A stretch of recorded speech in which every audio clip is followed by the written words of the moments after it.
a former key minister in Argentina's husband and wife Kirchner governments, was arrested for corruption involving hundreds of millions of dollars Wednesday after a Congress vote stripped him of his parliamentary immunity. Former planning minister Julio de Vido was a key figure in the 12-year period between 2003 to 2015, handling billions of dollars while in charge of Argentina's public works contracts and also acting as a gatekeeper to the Kirchners. Acting on orders from judges investigating two separate cases, police went to De Vido's house to arrest him after the vote, but returned empty-handed. De Vido had meanwhile driven himself to a Buenos Aires court to turn himself in.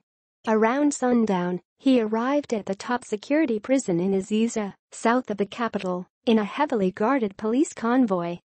The arrest of De Vido, 67, is the latest blow to the Kirchner legacy after Cristina Kirchner's setback in Sunday's legislative polls, which saw her support fall and appeared to dash her hopes of crowning a political comeback with a push for a third presidential term in 2019. Currently a deputy in the Congress, De Vido was a fixture in the Kirchner governments, while other ministers saw their political fortunes ebb and flow in various reshuffles. He was not just a simple minister, said analyst Carlos Farah. He was the one who handled the most money in the government. He was the key to everything.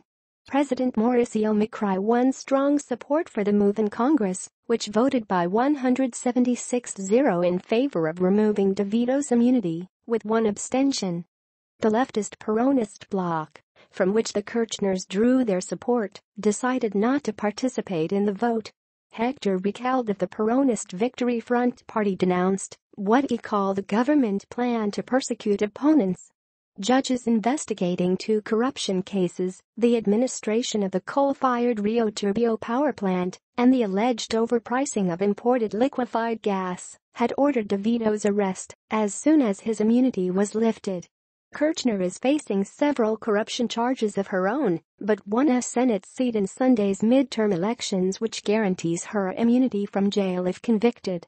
She was quoted in a recent interview as saying she was not going to put her hands in the fire for De Vido. The case marks another loose thread in the grand unraveling of the Kirchner legacy. 3 other key figures from the free-spending era have been jailed, including former Transport Minister Ricardo Jaime, who was convicted of embezzlement in deals to purchase trains.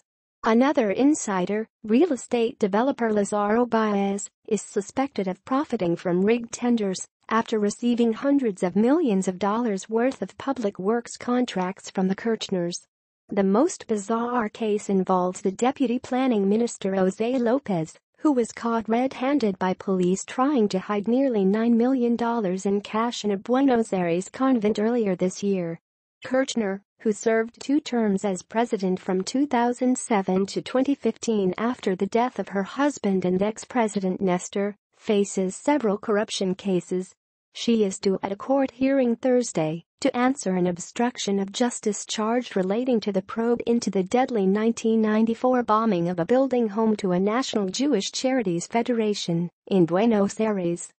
In April, she was charged with illegal association and money laundering in connection with real estate dealings, along with her adult children Maximo and Florencia.